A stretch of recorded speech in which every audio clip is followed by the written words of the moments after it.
नमस्कार दोस्तों, मैं हूं पंकज और आप देखना शुरू कर चुके हैं वली गुरु क्लासेस। आज से एक नए उत्साह उमंग के साथ एक नए टॉपिक क्लास 10वीं का त्रिभुज हम आज से आप लोगों को पढ़ाएंगे। त्रिभुज में जो है ये पाइथागोरस प्रमेय है, थेल्स प्रमेय है, तो कुछ इंपॉर्टेंट प्रमेय है जिसको हम यहाँ पे इस चैनल पे आपको सिद्ध करा के आपको समझाएंगे। तो चलिए देर नहीं करते हुए शुरू करते हैं और देखते हैं आज का ये जबरदस्त वीडियो। चलिए, तो आज के वीडियो में हम लोग सीखेंगे सिर्फ थेल्स प्रमेय के बारे में। इसको प्रूव करेंगे, थेल्स प्रमेय क्या होता है और इसको प्रूव करेंगे।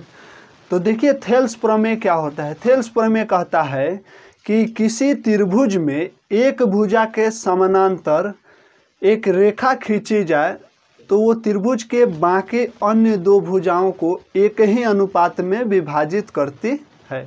ठीक, थेल्स प्रमेय यही है। तो आपको प्रश्न जो है इस तरह से भी दिया जा सकता है कि थेल्स प्रमेय को सिद्ध करें। तो ये वर्डिंग जो अभी बोले वो आपको याद रखना होगा, और नहीं तो कई बार इसी सवाल को जो इसी प्रमेय को डायरेक्ट स्टेटमेंट लिख के देता है कि सिद्ध कीजिए कि किस त्रिभुज में किसी एक भुजा के समानांतर एक रेखा खींची जाए तो अन्य दो भुजाओं को समान अनुपात में विभाजित करती है, इसे सिद्ध कीजिए। तो ये दोनों तरीके से पूछ सकता है, यदि सीधा थेल्स प्रमेय कह के पूछ ले या फिर आपको कह दे कि ये वर्डिंग पूरा दे दे और कहे जे इसको सिद्ध कीजिए। तो देखिए थेल्स प्रमेय को सिद्ध करने से पहले दो इम्पोर्टेंट थिंग जो आपको पता होना चाहिए। ये दो इम्पोर्टेंट थिंग क्या है कि आपको त्रिभुज का क्षेत्रफल पता होना चाहिए। त्रिभुज का क्षेत्रफल का जो सूत्र होता है वो आपको पता होना चाहिए। त्रिभुज का क्षेत्रफल क्या होता है? 1/2 गुना आधार गुना ऊंचाई। 1/2 गुना आधार गुना ऊंचाई। अब इसमें ऐसा नहीं है जो हमेशा ऐसा त्रिभुज रहेगा। तो 1/2 मान लिए ABC, तो इसका क्षेत्रफल कहेगा तो आप 1/2 गुना आधार BC गुना AB कर देंगे। क्यों ये 90 डिग्री हम ऊंचाई ऐसा है तब।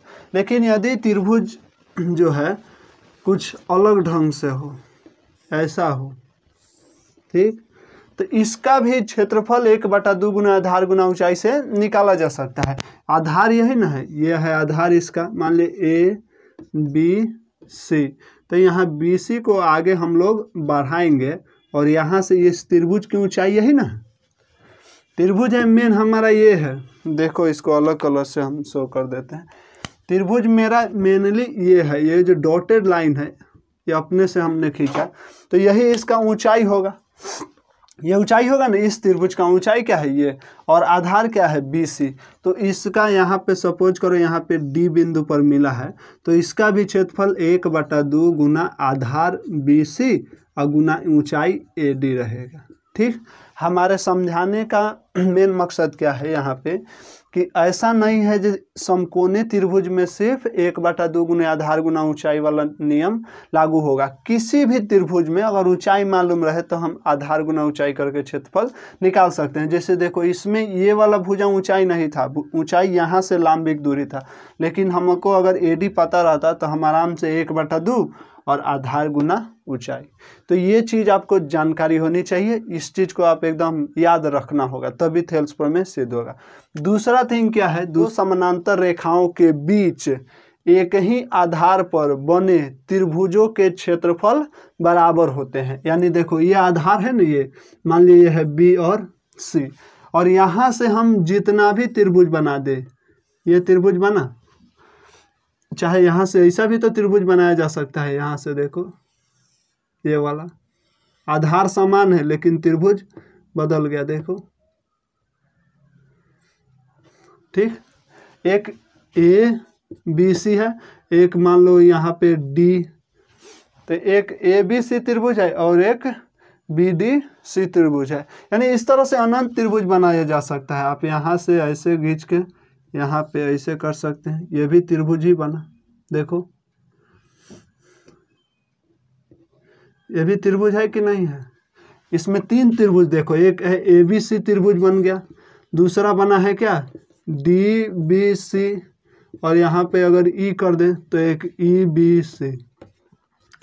3 त्रिभुज बन गया, लेकिन तीनों का क्षेत्रफल बराबर होगा। हमारे कहने का मतलब समझ रहे हैं कि यदि 2 समानांतर त्रिभुज हो और उसका आधार यदि दो समांतर रेखाएं हो और उसके बीच का जो है आधार अगर समान हो तो उसके बीच आप कितना भी त्रिभुज बना दीजिए, सबका क्षेत्रफल बराबर होता है। क्यों होता है, थोड़ा सा ब्रीफ नॉलेज आपको देते हैं। त्रिभुज का क्षेत्रफल क्या होता है, 1/2 गुने आधार गुना ऊंचाई, आधार गुना ऊंचाई। ठीक, यानी त्रिभुज का क्षेत्रफल जो है सिर्फ दो ही चीज पर डिपेंड करता है, किस पर, पहला आधार पर और दूसरा ऊंचाई पर। ठीक, त्रिभुज का क्षेत्रफल 1/2 ये तो अचर है, ये तो हर एक त्रिभुज के क्षेत्रफल में रहेगा, तो इसमें कोई परिवर्तन नहीं होगा, आधार और ऊंचाई में परिवर्तन होगा। और दो समानांतर रेखाओं के बीच की जो है दूरी हमेशा समान होती है। दो समानांतर रेखाओं के बीच की दूरी क्या होती है, हमेशा समान होती है। तो इसके बीच हम कितना भी त्रिभुज बना दे उसका ऊंचाई तो फिक्स हो गया, तो 1/2 भी फिक्स, ऊंचाई भी फिक्स। और यदि हम आधार फिक्स कर दे कि एक ही आधार पर जितना त्रिभुज बने सब, तो अगर आधार फिक्स कर दिया जाए यानी BC अगर ये निश्चित हो गया जो इतना ही है, तब तो हो गया, इसका आधार भी फिक्स हो गया, ऊंचाई भी फिक्स हो गया। इसका मतलब अगर एक ही दो समानांतर रेखाओं के बीच एक आधार पर आप जितना भी त्रिभुज बना दे सब का क्षेत्रफल क्या होगा, बराबर होगा। तो थेल्स प्रमेय को सिद्ध करने से पहले ये दोनों चीज जानना इम्पोर्टेंट था। तो चलिए अब हम लोग थेल्स प्रमेय पर चलते हैं। चलिए थेल्स प्रमेय का वर्डिंग आप लिख सकते हैं, किताब में होगा या फिर स्क्रीन पर दिख रहा होगा। क्या कहता है कि यदि किसी त्रिभुज के एक भुजा के समानांतर कोई रेखा खींच दी जाए तो बाकी अन्य दो भुजाओं को समान अनुपात में विभाजित करती है, यही थेल्स प्रमेय है। अब इसको सिद्ध कैसे करेंगे वो देखते हैं। कहा क्या, आज साधारण प्रतिज्ञा में वो लिख लेंगे, अगर थ्योरम पूछेगा साधारण प्रतिज्ञा में लिख लेंगे वो, ये किसी त्रिभुज यहाँ से लिखेंगे साधारण प्रतिज्ञा और लिख देंगे कि किसी त्रिभुज में एक भुजा के समानांतर अगर कोई रेखा खींची जाए तो बाकी अन्य दो भुजाओं को समान अनुपात में विभाजित करती है। इसको आप लोग भी एकदम रट्टा मार के किसी तरह याद रख लीजिएगा। कई बार परीक्षाओं में सीधा पूछ देता है थेल्स प्रमेय, तो ऊपर क्या है प्रमेय अगर यही नहीं पता है तो आप लोग सिद्ध क्या कीजिएगा, इसलिए उसका स्टेटमेंट आपको याद रखना चाहिए।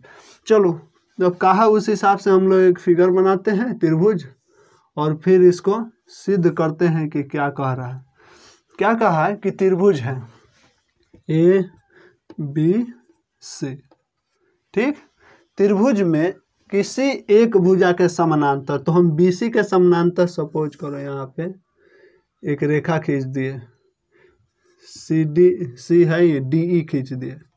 BC के समानांतर क्या किए, एक रेखा हम D खींच दिए, समानांतर हो थोड़ा, यहाँ तो स्केल थोड़ी है इसलिए थोड़ा बहुत, ठीक, यहाँ पे D खींच दी।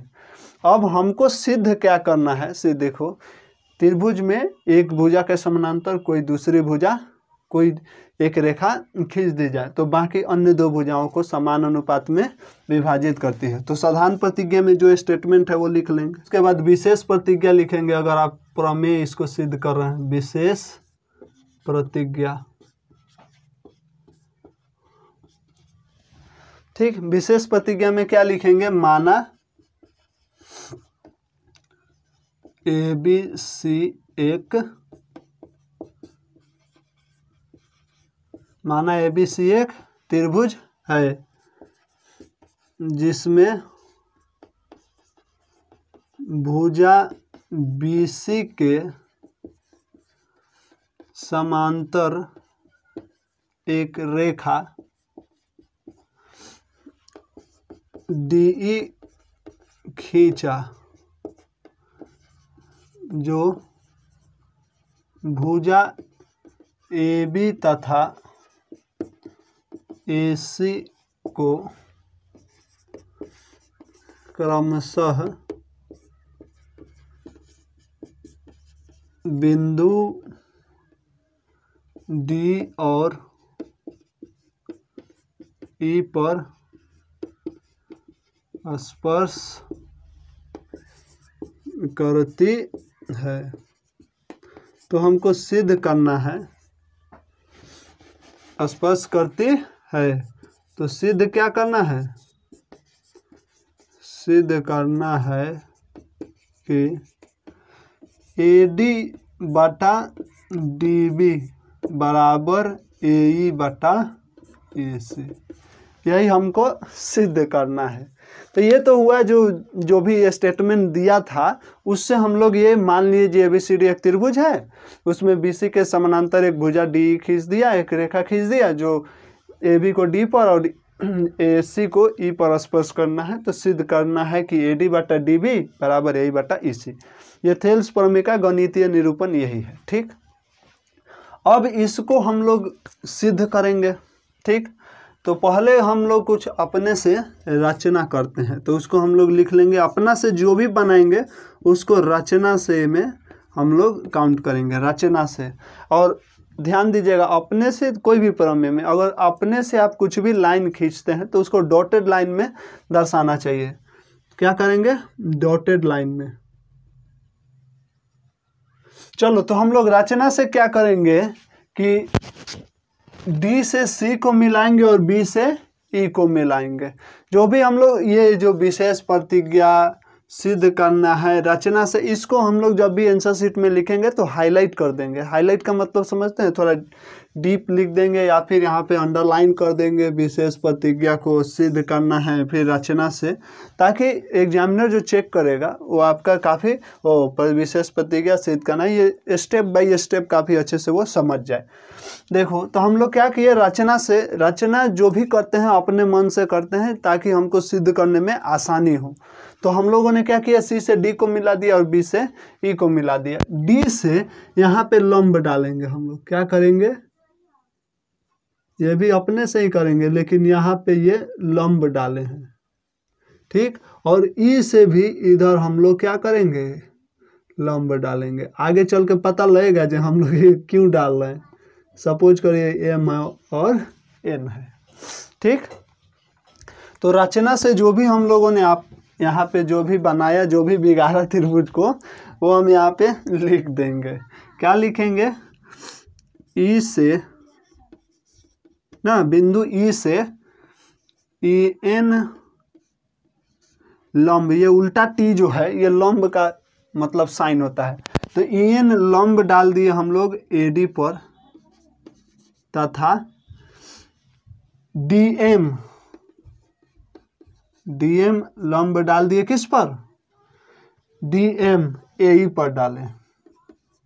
ठीक, काफी बारीकी से समझेंगे, एक एक स्टेप को समझेंगे। एक बार समझ में आ गया तो लगता है नहीं इतना बड़ा है प्रमेय, इतना सिद्ध करना है, कुछ नहीं है।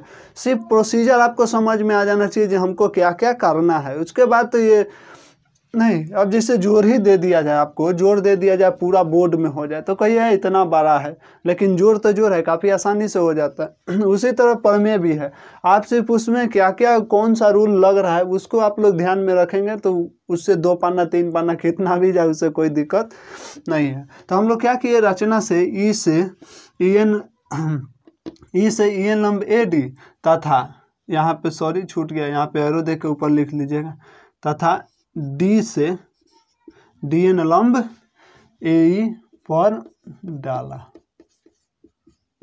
तथा क्या किए, BE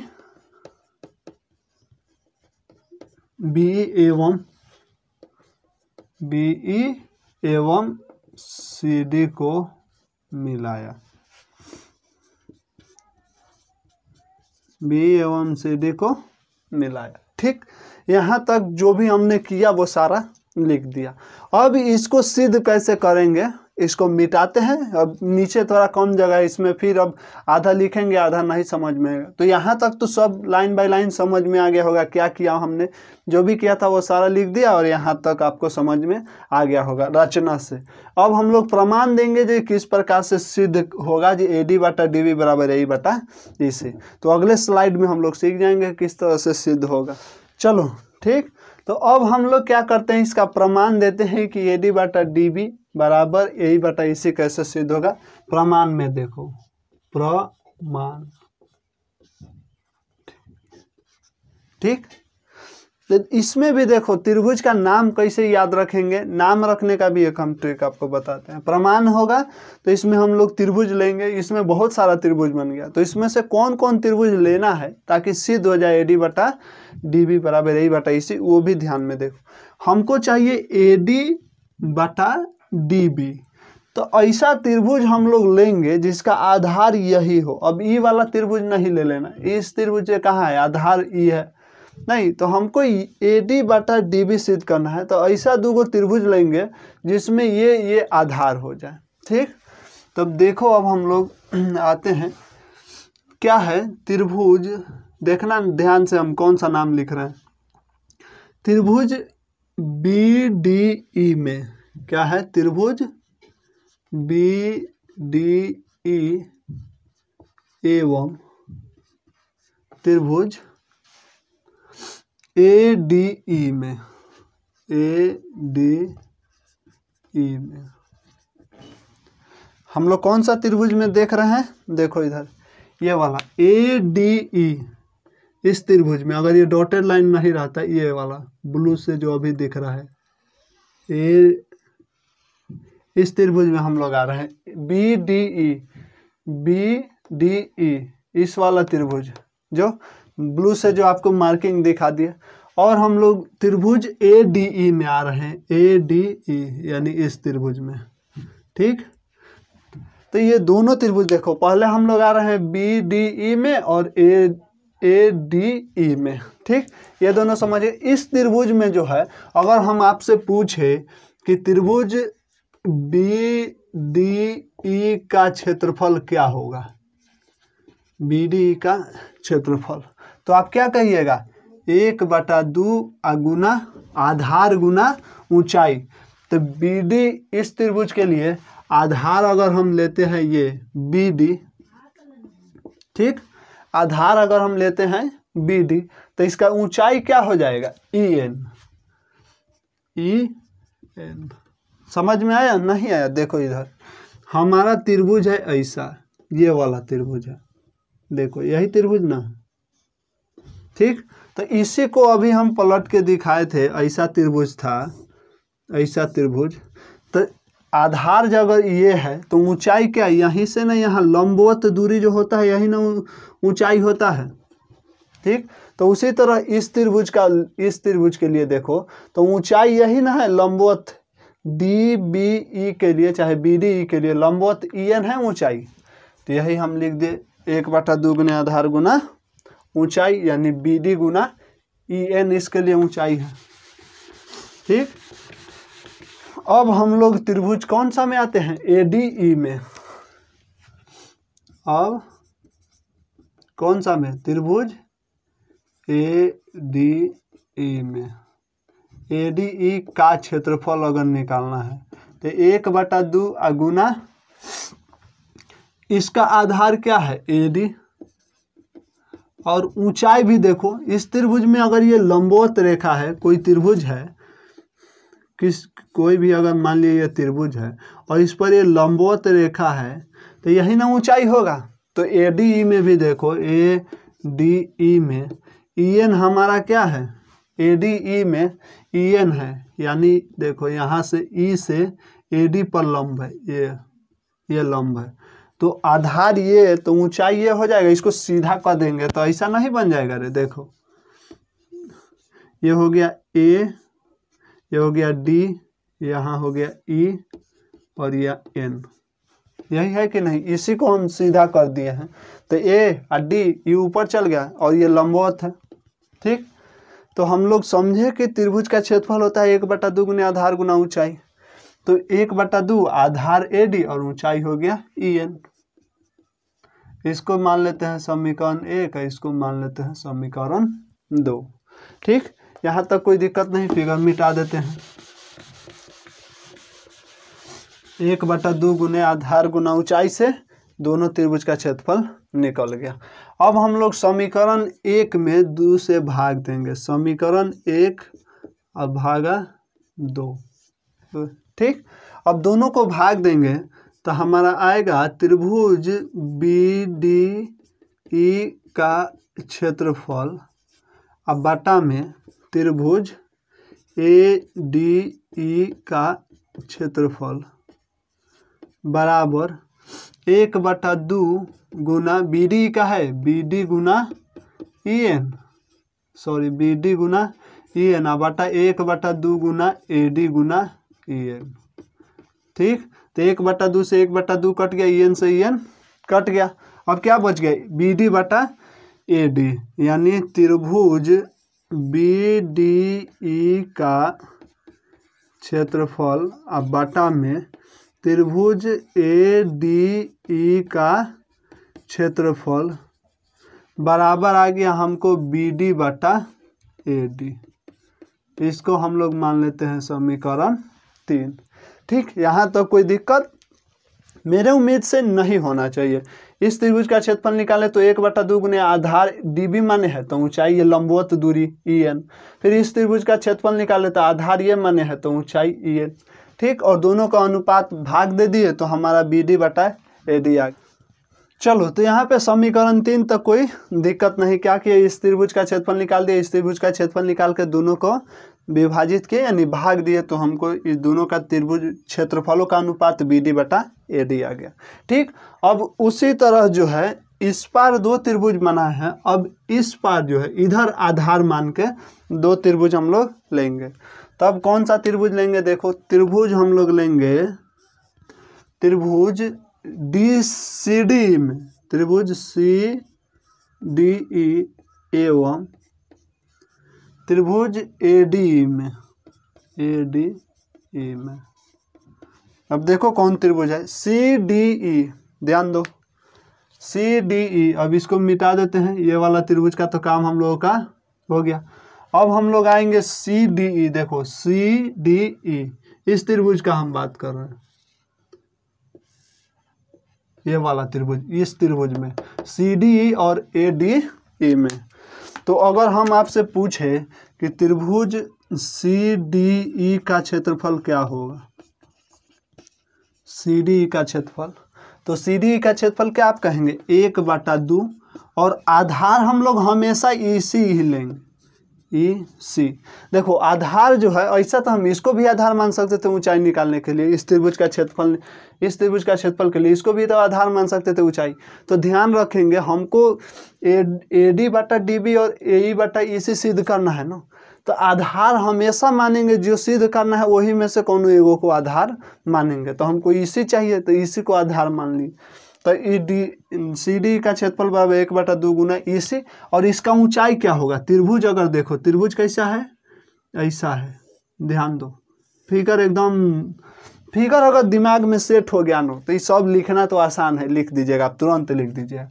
ये त्रिभुज है, ठीक, ऐसा त्रिभुज है, 90 डिग्री पर नहीं है, यहाँ पे E है, यहाँ पे D है और यहाँ है C। अब ये ऊंचाई कितना होगा, तो इसको आगे बढ़ाएंगे और यहाँ से जो लंब रेखा होगा वही ना इसका ऊंचाई होगा।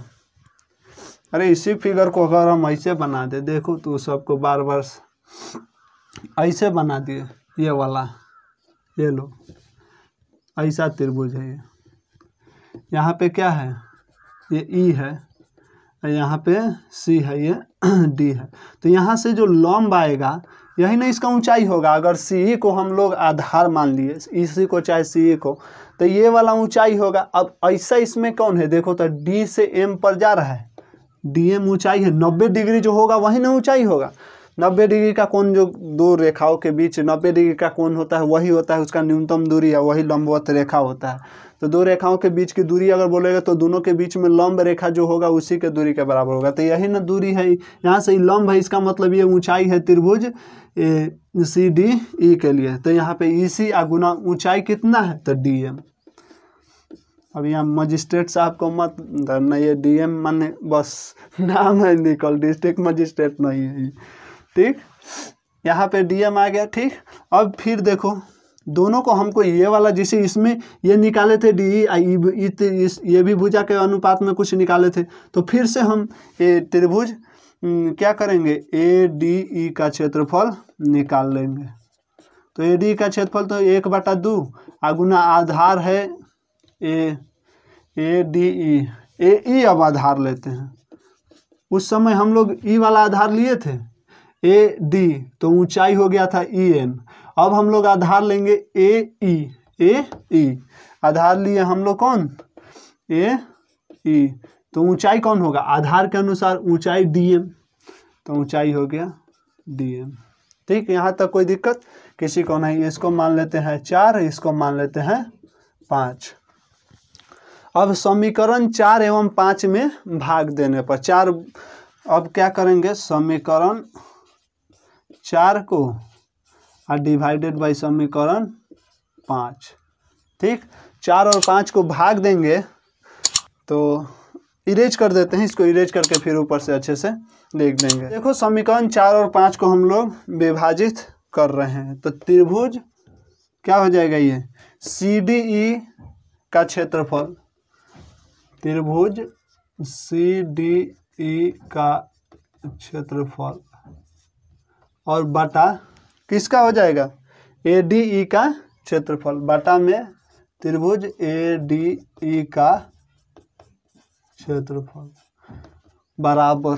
ठीक, अगर LHS में दोनों को बटा किए हैं तो RHS वाले सबको भी बटा करना होगा, तो 1/2 गुना EC गुना DM और 1/2 गुना AE गुना DM, यही ना आया DM। अब ये क्या हो गया, 1/2 से 1/2 और DM से DM कट गया, तो यहाँ पे यह त्रिभुज CDE का क्षेत्रफल अब बटा त्रिभुज ADE का क्षेत्रफल बराबर आ गया हमको क्या, EC बटा AE।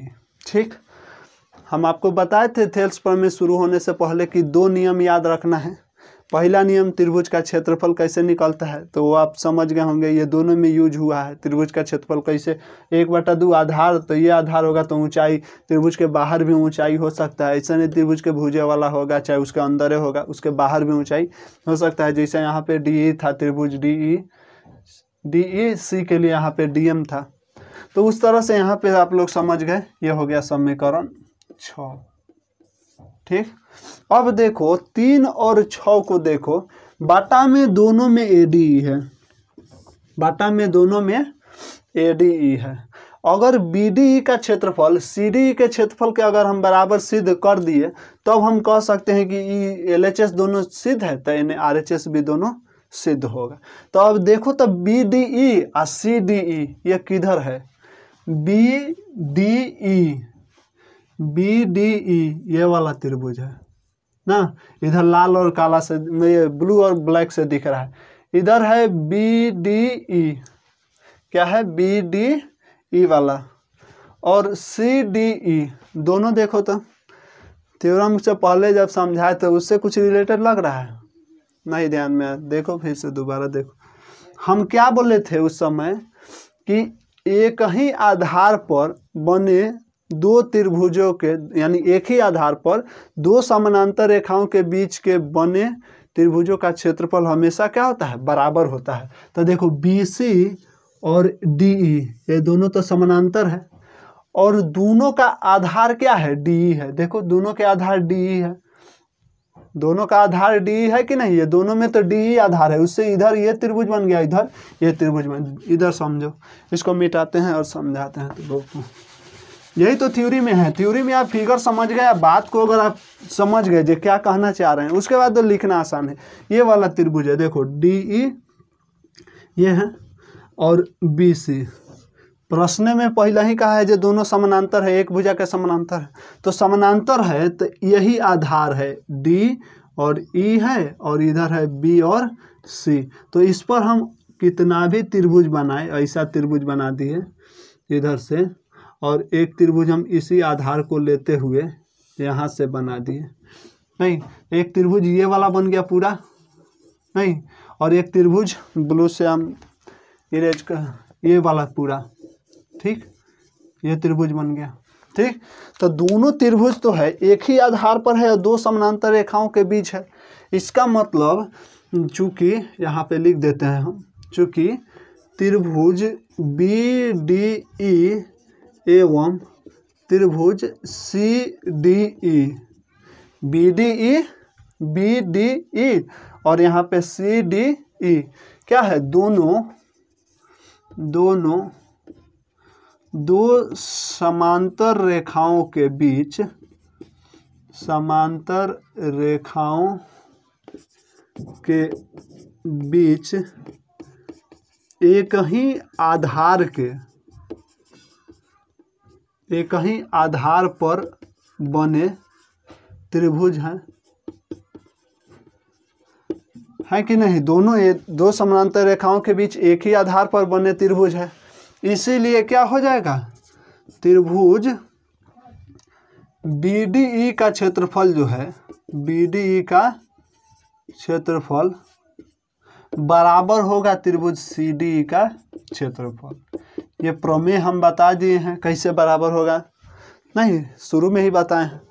तो इससे हमको मालूम चल गया जो BDE का क्षेत्रफल बराबर होगा त्रिभुज CDE का क्षेत्रफल। यदि BDE का क्षेत्रफल और CDE का क्षेत्रफल बराबर है, यानी समीकरण 3 में BDE का क्षेत्रफल, अलग कलर से दिखाते हैं आपको, ये BDE का क्षेत्रफल नहीं और यहाँ पे CDE का क्षेत्रफल, दोनों अगर हम बराबर सिद्ध कर दिए तो इसके बराबर ये, यानी ये ऊपर वाला दोनों का बराबर हो गया, और नीचे AD क्षेत्रफल है ही, AD क्षेत्रफल है ही। इसका मतलब LHS जो है समीकरण 4 और मतलब 6 और 3 का, सॉरी 4 लिखा गया है यहाँ पे, समीकरण 6 और 3 का LHS बराबर है। अगर LHS बराबर हो गया तो RHS भी बराबर होगा, यानी EC/AE। चलो इसको इरेज करते हैं, यहाँ पे लिख देते हैं। चलो यहाँ पे क्या हो गया, त्रिभुज आधार पर बने त्रिभुज का क्षेत्रफल बराबर होता है। जब बराबर होता है इसका मतलब BDE का क्षेत्रफल और CDE का क्षेत्रफल क्या हो गया, बराबर हो गया। अगर दोनों का क्षेत्रफल बराबर हो गया इसका मतलब क्या हो गया, LHS त्रिभुज कौन, समीकरण 3 बराबर 6 हो गया। क्यों, LHS बराबर आ गया तो RHS भी बराबर आएगा। इसका 3 बराबर आ गया हमारा 6, इसीलिए क्या हो गया, EC/AE बराबर हमारा आ गया BD/AD। अब कहेगा हमको सिद्ध करना था AD/DB बराबर AE/EC, कोई चीज़ नहीं, इसी को दोनों तरफ को पलट दो, या AD/DB बराबर AD के बदले क्या है, AE है, तो AE/AC, यही हमको सिद्ध करना था, हो गया सिद्ध। AD/DB बराबर AE/EC। इसमें कोई कंफ्यूजन मत रखना कि EC ऊपर आ गया, कुछ नहीं।